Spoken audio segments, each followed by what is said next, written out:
cik var tās pirmdienas tik grūti sapulces sanāksmes, vēl pagājušās nedēļas problēmas. Cik var, man jau ir apnicis, pleci jau sāp. Beidz jau čīkstēt vienreiz. Domā, to vienam dzīve ir grūta. Tas vienkārši esmu noguris no tā visa.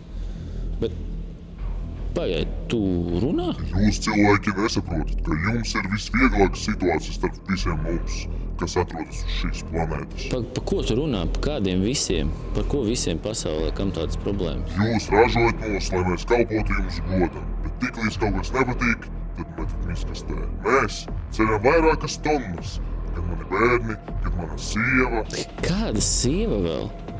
Tu esi Kāriņš. Jā, mēs apmenamies ar stūriem un mūsu bērnos tiek mūsu eļļa. Rekur mani bērni, Rudolfs un Zigfrīda, pat 5 ir vairāk par tevi. Pats runāja kaut kādu traktoru robotu, kas vēl pa mani ņirgājas. Kas tas vispār ir? Labi, bet tad kā man tevi saukt? Forkiņš? Kur?